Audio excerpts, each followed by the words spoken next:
السلام عليكم ورحمة الله وبركاته. حركة فوني أكم جرتو dhaggeffattoota fi daawwattoota miidiyaa obbo Neymar Fuad jala targamtan marti keessanuu nageenyi kiyyee kan kabajaa fi jaalalaa bakka jirtan maratti kan kaabaa fi kibbaa Oromoo kullu jechuudha kan afaan kiyyee dhageessanu ergaa dhibdee waan naquuqxee tokko har'a qabadhee isiniif dhufeen jira. Egaa akkuma beekamu obbo Neymar Fuad dhugaarratti hundaaniiti kan isaan godhanu. Waan dhugaarratti immoo sodaa tokko illee hin qabanu jechuudha. Kuni isinuu ragaadha tan amana. Egaa har'a mee waa'ee Ustaaza Naasirii fi waa'ee Ustaaza Hamzaa kana fakkeenyaaf warri kuni Ustaaza sheeka bakka bu'uu laata. Ustaaza bakka bu'uu laata waan jedhurraa kan Rabbiin jira beeskifateef kan Rabbiin jira beekumsa kenneefi biyya waliin dha'uudhaa fi kan jedhu irraas waa tokko dubbachuun keenya in oolu jechuudha. Kanaafuu hundumti keessan jajjabaadhaatii sheer godhaatii waliif daddabarsaa. Ergaa cimtuudha jechuudha. Ergaa cimtuu.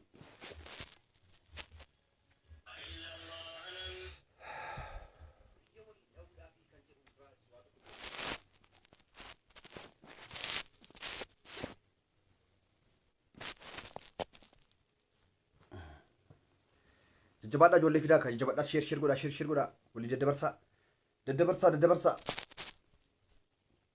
Egaa warra sheekii fakkaatanii sheekiin akka nuti beeknutti ustaaza jechuun aalima jechuun nama Rabbiin barsiifate tokko jechuun wanti Rabbiin barsiifateef wanti an barsiifadheef jedha Rabbiin wanti an barsiifadheef akka inni waa gaarii dalaguufi akka inni ummata walitti bu'u seenaa quraana keessaa itti meellee walitti araarsuufi akkuma inni khayrii dalaguuf ummata jaahila waan beekne akka inni waa barsiisuudhaaf natti fakkaata Rabbiin kan beekumsa kennuuf jedha nama tokko. Kanaafuu nuti jaahilaa fi warra kana akka ustaazaatti ilaalla. Ustaaza jechuun nama Rabbiin beekumsa kenneef jechuudha. Egaa tolkituudhaa beekee dhiifaman jedha. Mee hundumti keessanuu sheer godhaa maal kun? Maali isinitti waamuu maaliif eegdu yaa ummata? Kanaafuu ergaa jabduudha jechuudha. Ergaa jabduu wayi ደግሞ ከባድ መልእክት ማለት ነው ይባላል በአማርኛ ማለት ነው። እና ኡስታዝ ናስር ኡስታዝ ሐምዛ ይሄንን የመሳሰሉት አሉና ከነሱ ላይ ትንሽ ነካ እናደርጋለን። ከናፉ ወአለይኩም ሰላም ወራህመቱላሂ ወበረካቱ ወሰላም አዘያጅአተኑ ፊ jajjabaadhaatii sheer godhaa ergaa cimtuudha jechuudha. Kabbaada malikti ማለት ነው. Obbo Neymar Fuad jechuudha. Gaafa waa tokko qaban eenyurraayyuu hin butanu jechuudha. Eenyuunu qabnan daba gorraan eenyuunu yani quraanni aalimayin tuqnaa aalimayin qeeqinaa jedhu hin jiru yooni dabeen isaa kan jedhu hin jiru jechuudha. Maaliif zimmi jedhaa jaalalaa kan jedhu hin jiru jechuudha. Hadiisni akka jedhu jiraate kottaa fidaati.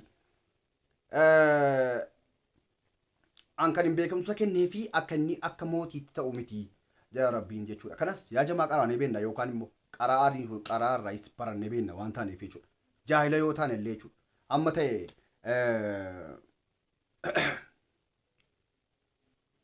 kanaafuu Rabbiin kan namni yeroo tokko ustaaza ta'u jechuudha. Beekumsa Rabbiin namaaf laate kan jedhamu sana jechuudha.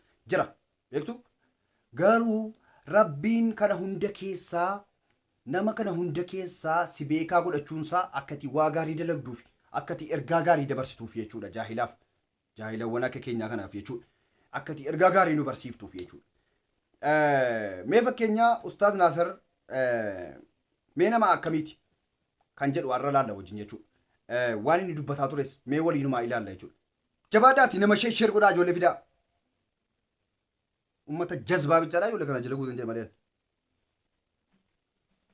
من أين تدقر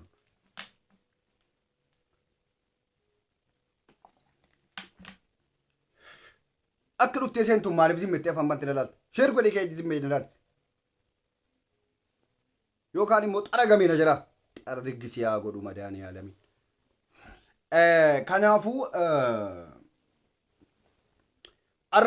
أني وانتن دبتشوا في أوغاد لال بارتي تو كوبا كبوي تيمي تجولا كانوا في أحمد دبتاجي بكوني Paartii tokko bakka bu'eeti miti jechuudha. Osuma Oromoo walitti bu'ee osuma Oromoo wal qeeqee akkana wal faalaa jiru silaa nageenya buusuu qabu moo jarroo ustaazaa nama rabbiif jecha hojjetu nama rabbiif jecha dalagu osoo ta'anii mee ummata kana fudhadha. Gabbaatanii quluu wallaahu adii nutti fassaruu qofaa miti jechuudha. Maaliif akka nuti dhiigni keenya tokko ta'e akka nuti warri fakkeenyaa muslima isin fakkeenya muslimaa fakkaattu miti ma. Muslima akka ummanni muslimaa kun waliin qoonne akka ummanni oromoo kun waliin qoonne akka Itoophiyaattiin kun hin diigamne nageenya buusuudhaaf tattaafatu moo nageenya diiguudhaaf biyya balleessuudhaaf hojjetu.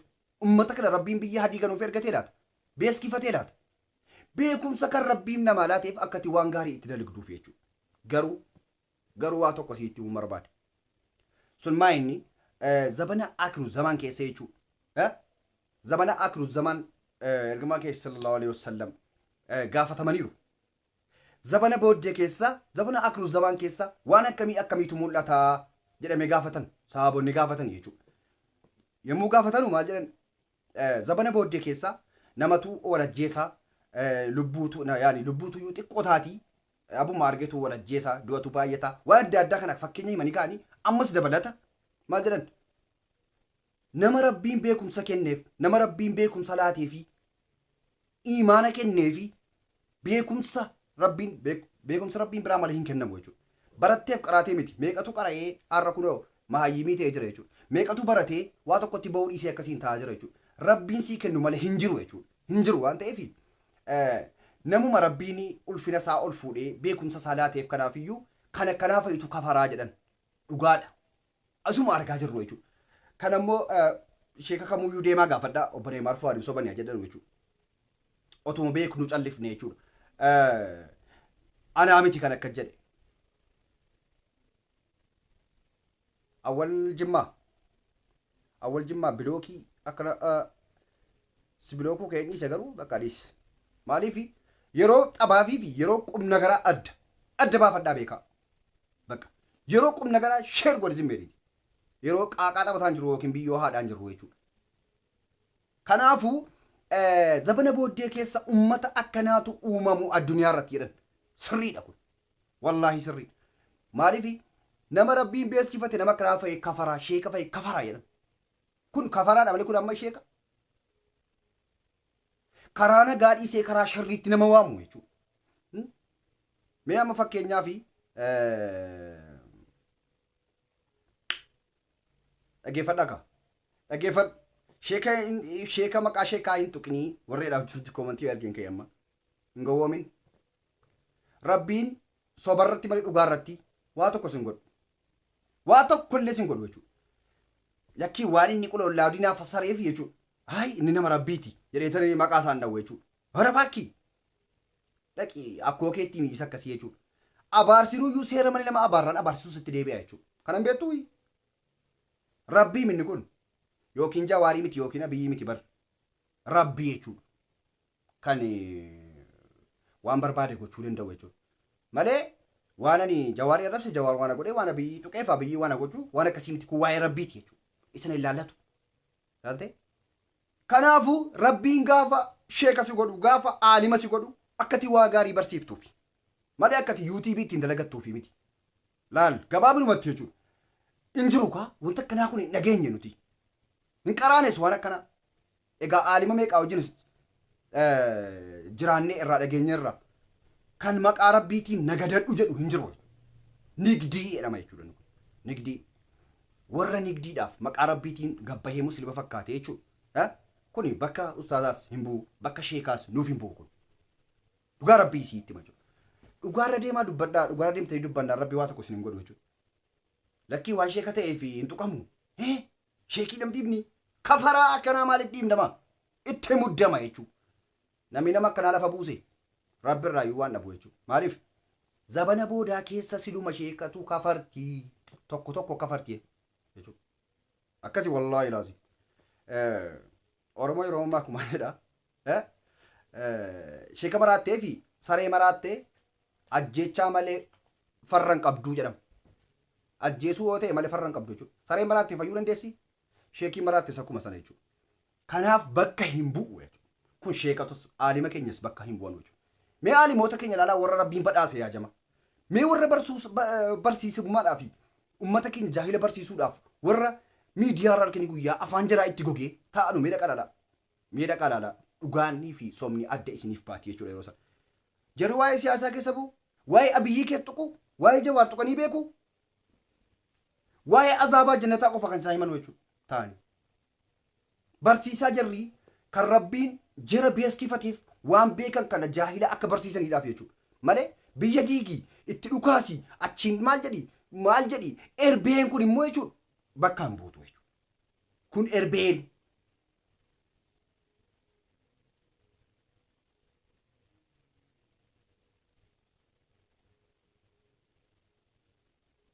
Ummata gandummaa dubbatu moo ummata miidiyaa irraa gandummaa dubbatu maqaa rabbii qaraa qulwallaa hadii qaraa maqaa rabbii nutti qaraa sallallahu alaihi wasallam jedha ergamaan rabbii biyya diiskisaadhanii ergamaan rabbii tokko kaasiiti tokkoon turguti kana godhi jedhama yaa rabbi jawaarii illee nuu baasi yaa rabbi abiyyiidha illee nagaa walitti nuu godhi namni rabbii akkanaa kan nuti beeknu jechuudha kan argaa dhufnes kan qaraa dhufnes kan hadiisa adda addaa irraa dhagaa dhufnes jechuudha.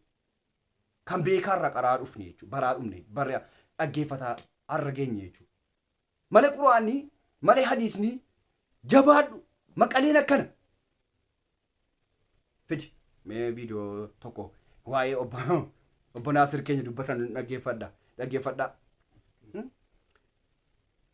Yaa Rabbi ummata Itoophiyaa kana nagaa taayisi. ዘረኝነት የሚያወራ ሀዲስ አለ እንደ isin amaaraa jibbitu tigree jibbitu arrabsitu miidiyaa irra teessanii kan maqaadhaa ustaaza isin ዘረኝነት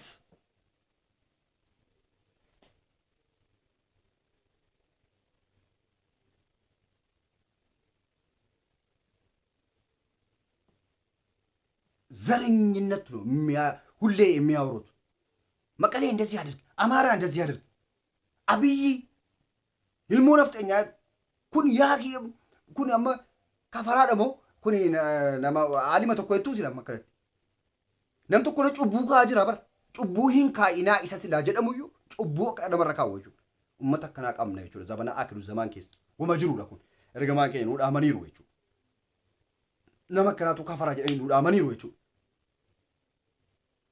gandummaa labsitu eessaan tokko ta'a rabbi tokko jira haa godhutu jedhanii yoo namni akkasi kaa namni ilma namaatiif yaadu akkas aan kan hin beeku jechuudha. Kana aalima dhiisi nama qara'ee dhiisiti.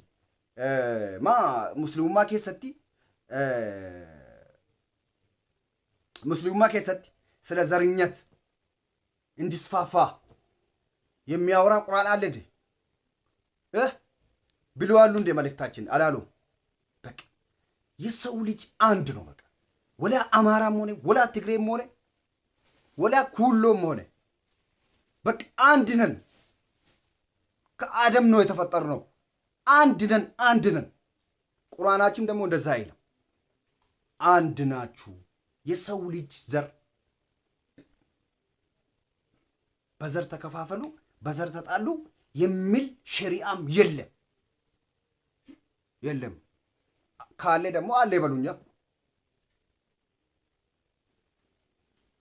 እና አከሲ ጋፈተማን የሮ tokko beetu ammas sina dhugaa tokko si mee wanti isin jibbitanu maa inni dhe gaafate saabachi tokko jechuudha maal jedhe gaafate mee wanti isin addunyaa kanarraa balaaleffattanu jibbitanu maa inni dhe ergamaa keenya gaafate sallallahu alaihi wasallam inna maal jedhaniin nama zariidhaan nama zariidhaan waan hin taaneen wal jibbuu jedhan kan ammoo eenyuun deemaa gaafadhaa jechuudha. Obbolee marfoo adii kaa'e saadaa miti yoo jettan nama hin beekne yoo jettan kan ammoo deemtanii amanachuu dandeessu jechuudha. Nama zarii wal qoqqooddu isaantu balaaleffate jechuudha. Musliimummaa keessatti namni zariidhaan talayaayu taxaallu himmil yellam wallaahi billahi kakadhee isiniif himaa jechuudha. Wanti an balaaleffadhu kana jedhan. Kanaafuu tingi godhaa jechuudha. Amma ummanni kuni zarinyinnatii nu keessatti buusaa jiru ummata wal jibbisiisaa jiru inni kayyoo mootummaa ta'edha inni hamza jedhamu isa inni maraataadha inni sheekii maraatte inni fayyaa miti fayyumti isaa fayyaa miti sheekii maraatte immoo saree maraatte sheekii maraatteef saree maraatte ajjeesuu malee faayidaan qabdu magdalloo maalatu hin fayyitus jechuudha. Yoomuu fayyitu maaliif namni imaana qabu keessoon isaa dabnaan salphatee jechuudha. Gorsaan sirraa rukutamee sirraa hidhamee sirraa jechuudha. Waa hundatti illee hin qabu jechuudha. Maaliif ustaazota biraa warra kayriidhaaf warra rabbiif dhaabbataa maaliif maqaa balleessitu? Mee Ahmadiin Jabal fudhannu fakkeenyaaf. Ahmadiin Jabal guyyaa tokkoof Amaara akkana jedhee beeka? Kuulloon akkana jedhee beeka?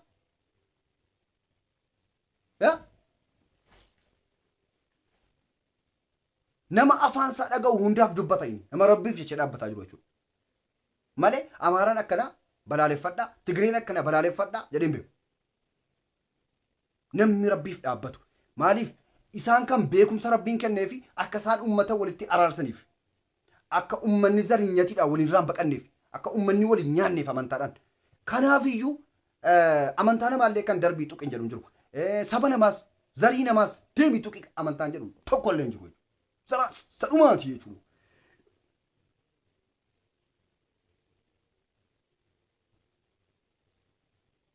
Kenni viidiyoo chaayi. Amma viidiyoo kana dhaggeeffadhaa mee isin affeera. Rabbii rasuulii jedhaati. Namni beekaan tokko aalimni tokko akkana jedheen dubbata mee qoyaa isin dhaggeeffachiisa. Sheer walii godhaa jabaadhaati isin immoo. Rafinaati isin meettanii. Sheer godhi jabaadhuuti. Egaa mee viidiyoo kana isin dhaggeeffachiisa. Dhaggeeffadhaa bee. Oromoo fi Oromiyaallee bilisanii baasa. Jawaar Mohaammed hidharraa ni baasa. Jawaar Mohaammed Itoophiyaa akka hoogganu ni goosisa. Naasir maal naan jeetu ba. Tigraay warri ammaan tana Tigraay gaggeessaa jiru Jawaar Mohammediif kabajaa guddaa qaban. Tana barreessi qalama daawwatinaaf. Bi'idhnillaahi waanni Tigraay Oromoo fi Oromiyaallee bilisanii baasa. Jawaar Mohaammed hidharraa ni baasa. Jawaar Mohaammed Itoophiyaa akka hoogganu ni goosisa. Naasir maal naan jeetu ba. Tigraay warri ammaan tana Tigraay gaggeessaa jiru Jawaar Mohammediif kabajaa guddaa qaban. Tana barreessi qalama daawwatinaaf. Bi'idhnillaahi waanni Tigraay Oromoo fi Oromiyaa. Amma fakkeenyaaf yaan kana akkuma fakkeenyaatti isiniif fide jechuudha. Mee rabbiidhaati aalimni tokko ummanni akkas wal cafacafaaru kuni gaariidha jedhama. Miidiyaarra taa'e nu fayyada jedhaa jedhama. Walajjechaa namaatti jechuudha. Kun amma beekaadha jettu aalima rabbiiti jettu. Yaa rabbi nagaa buusii jedhamu namtichi kun silaa osoo nama rabbii ta'e osoo nama rabbii ta'e waan akkanaa dubbataa yaa jamaa kooti. Maaliif paartii barbaadan yoo deeggaranii ummata wal nyaachisuun qaban uummanni kun jechuudha. Paartii fedhan deeggaruu mirga qabu turan. Garuu immoo haasaa gowwaa akkanaa hin dubbatu ilmi namaa jechuudha. Kan beeku jechuudha. Warri kuni warra sadaqaa garaa jiraatiif dhama'anu jechuudha biyya ormaa ta'anii. Ummata rakkataa meeqa jiru biyya keessa. Ummata waan nyaateen bullee dhumaa jira jechuudha maqaleettis yoo ta'e. Ummata rakkataa ummata miskiina dhumaa jira. Ofii jiraatii yeroo bakka makiinaa yaabanii bakka maarree isaan. Akkuma kanayyuu duniyaan akkasiin sobduu taate wallaaltanii hin beekamu. Utuma beekuu jal'ata malee jechuudha. Utuma beekuu jal'ita jechuudha. Nama rabbiin nama aalima ta'e jallate immoo hin danda'amu jechuudha. Finyoonsaa hin danda'amu jechuudha. Sirreeffamuu hin danda'u. Laaltanii? Kanaafuu isin silaa tokko nu gootu immoo isa namni gandaan wal nyaatu kana isa namni gandaan wal qorqu kana laal isa namni gandaan wal qoodu isa namni naannoodhaan zarinyatiidhaan wal qoodu kayrii dubbachuudha moo sharrii akkanaa facaasuutu caala. Wayyaaneen kabaja qabdii fi Jawaariif. Akkamitti kabaja qabaatte jiran? Maa wayyaanee baqateeti miti Jawaarri kan inni waggaa 15 wal taa'e biyya ala. Akkamitti kabaja qabdi? Bi'iznillah maqaa rabbii qaraasaniyyuu. Waa'ee rabbii keessaaf waa'ee siyaasaa keessa maaltu walitti fide? Yaa jamaa kooti. Kana kan gaafne jechuudha. Amma namticha maraataa kana liqaa ustaaza ennaa maqaa ustaazotaa nyaataa jira jechuudha.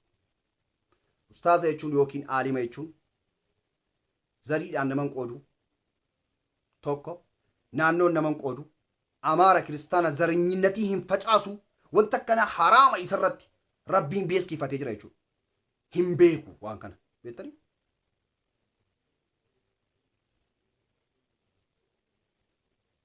jawaariif kabaja qabdii jedhu beekaa akkanaa fa'i qabna kun aktiivistii akkanaa fa'i qabna jechuudha. Aktiivistii doomaa fa'i qabna jechuudha gara kana. በጣም ያስጠላል በእውነት ነው የምላችሁ። ያ ጀማ ኮቲ ጉያ tokko isa maqaleen isama juntaan kuni booji'amte jechuudha. Guyyaa tokko gabbaanii illee baga booji'amte hin beekanu. Maaliif hin aaraa jiru? Laa uummata akkanaa ta'anii jiru. Uummata kafaraa akkanaa yaa kun Ustaaza bakka hin bu'anii wallaahi laazim. Maaliif aaraa jiru beektu? Maaliif wayyaaneen Abiyyi mo'achuu dhiifteedha? Warri nu qalaa bahe, warri uummata keenya fixaa bahe, warri uummata keenya beelattan bisaa bahe maaliif du'aniidha? Maa quraana rabbii keessa hin jiru? Wallaalanii amma qaallichi kun. Namni haqa namaatti caale rabbiin biratti illee hin dhiifamu kan jedhu quraana keessa illee hin jiru? Kanan beektanuu kanallee quraana keessaan dhoskame moo giza isin bira ga'u irra darbama sila wanta akkasii. Akkas ta'uu danda'a laata? Egaa san beekuwan. Isa kan beekuwan. Yoo dhuguma quraanni dhaqee bakka sana yeroo ga'u bakka zarinyinnatii dhiisaatii warra haqa namaa dhiiga namaa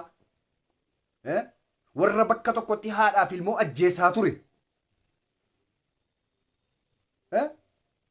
Hin qabamin seera jara hin oolin jedhanii warra falmaa jiranii fi uummanni kun maal jettu? Rabbiin haqa namaa akka jedha. Haqa namaa dabsaa jedha quraanni.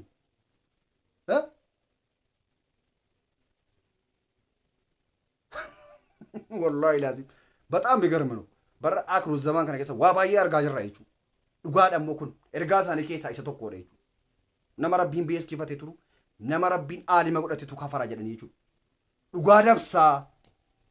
ዱጋ ደብሰቱ ከራ ስሪኒ ሰከነ ነማን ጀዳ ከራን ታኒት ነመ ኦፋ ይቹ አናሚቲ ከን ጀደ ኤርጋ ማከኝ ሰለላሁ ዐለይሂ ወሰለም ኤኙ ዱጋ ፈዳ ደማቲ ኤኙ ዱጋ ፈዳ ፈከኛ አክሩ ዘማን ኪሳስ ቶኮ ደኩን maa rabbiin dhugaa namaa awwaalaa jedhaa namni hin beekne namni beekaa hin taane tokko illee warra haqa namaa uummata keenya miidhee ilmaan keenya biyyaa yaasee irbaanota qurxummii taasise akkamitti daganne har'a jarri kun qabamuu hin qabanu. Sababa paartii tokko jaallattu gandummaatti naannestan jechuudha. Gandummaatti uummata yoo waamaa jirtu jechuudha. Uummata jabeessaa jirtu jechuudha. Akka uummanni maqalee kana uummata hattuu kan akka inni uummanni kan uummanni gowwaan tokko jira jechuudha kan kaa isin beekaa dhedhee isin irraa fudhatu kun jecha jechuudha. Warra kanarraa jechuudha. Gandaan nu qoodan wallu jibbisiisan namni akkanaa silaa waan gaarii nama barsiisa. Waan gaarii afaan isaarraa eegama. Kan hojii keessan rabbitti isinii kenna kan isin ilaalu garuu miidiyaa irra teessanii waan qaaniin dubbatanaa jechuudha. Waan safuu gatiin dubbatanaa jechuudha. Waan quraana rabbii keessatti hin jirre hin dubbatamu silaa hin eeyyamamuuf uummata kanaaf jechuudha. Osuma beekanu osuma illee deeggaranu keessootti qaqqabataniitu iyyuu uummataaf waan khayrii waan gaarii dabarsuu qabu jechuudha. Dogoggoran dubbadhee maaf kana dhugaadha jechuudha. Ragaan immoo kunoo isin agarsiiseera jechuudha. Gandummaadhaan uummanni takkaa rabbiin namni aalimni tokko gandummaa beeka. Waa'ee gandummaa dubbata. Waa'ee nama tokko jibbaa dubbata. Dubbatu. Akka inni gaarii ta'uuf rabbiin kadhataaf malee akkana hin jedhu jechuudha. Uummata du'e uummata lammii keenya qorqaa lafee ragaa wajjin lafa jiru kanatu arganu jechuudha. Har'a wayyaaneen Abiyyiin mo'achuu qabdii jedha gabbayee. Biiznillahidha maqaa rabbii itti waamasaniyyuu. Maal kun yaa jamaa uummata maaliiti kun uummata rabbi muslima yennaa amma kana ammoo ustaaza yennaa ree. Laalaa ustaazota gaggaarii yaaki. Laal deemaa daawwadhaa mee ustaaz yaasiniin fa'i fakkeenyaaf. Zariin jiraa yoo amaaraa ta'es jechuudha. Takkaa addaan nu qoodanii hin beekan jechuudha. Takkaa addaan nu qoodanii hin beekan. Tokkummaa irratti kan jedhu dubbatan. Oromoo Oromeeffaan hin mokkoru. Oromoodhaafis hin dabarsu ergaa, Kambaataadhaafis hin dabarsu, Kuulloodhaafis hin dabarsu. Maaliif? Shari'aa rabbii keessatti ilmi namaa tokko jechuudha. Aandinan. Kanaafuu daandii rabbii qabatanii jechuudha kan jarri uummata kana barsiisa, uummata jaahila barsiisaa jiru. ይሄ ሰውዬ ግን ቤካዳ የኔ ከኑት ይረደ ቤ ማሻአላ jedha ሁሉ ይችላል ኮመንት ይጀራ ዋና ከናኑ በርሲሱ ላላጋ ይሄ ምን ማለት ነው ይሄ በሸሪያ የለም እንደዚህ አይነት ነገር አይተንም ማናቅም ሰምተንም ማናቅ በዘር ተለያዩ በብሔር በሃይማኖት ተጣሉ ያ አማራ ነው ያ ትግሬ ነው አይልም እንደዚህ እምል ሸሪያም የለም ከጥንቱ የለም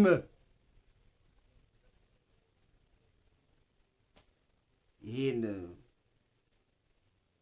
የሌለ ታሪክ እያመጡ ከነስ ሼክ አይነማ ቱ ጉዲዳ ጀባሉ ቲሸርሸር ወሊብ ጎድ ረፊኒቲ መተረፊቲ ብቻ ኤርገቲሉ መከነ ደበርፋችሁ ዱፌቹ ነው በኔ ማርፏል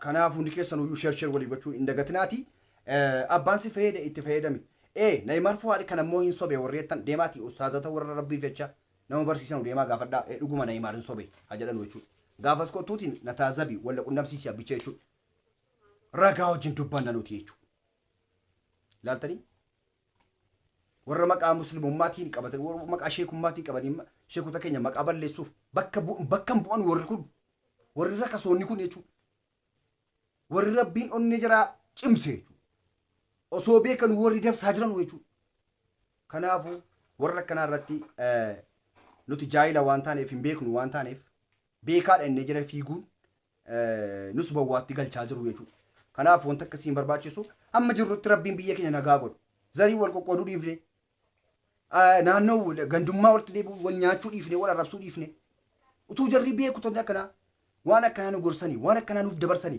nuti sirrawu dandenya warja ilo ndi kun jechu kanafu walram bunu wechu itti muddama enyutu ma bodi gari nu ndesu dendesu itti muddama yechu enyutu male ni kodi raki qarada ina ukulu wala wadi gabba ifassarani ju ay ustazi jere tan jala figa laki o figa jala figa buli wayni soba sawojin mashallah dawdi atis maayyi majaayila akka sawantaa ta'eef jechuudha. Inni tu beeku jallate ati immoo wallaalaadha waan ta'eef duuka jallatte dhaqee gara barbaadde. Kanaafuu ergattii kana siin dabarsuun barbaade jajjabaadhaatii sheer waliif godhaa nagaan naa bulaa horaa bulaa.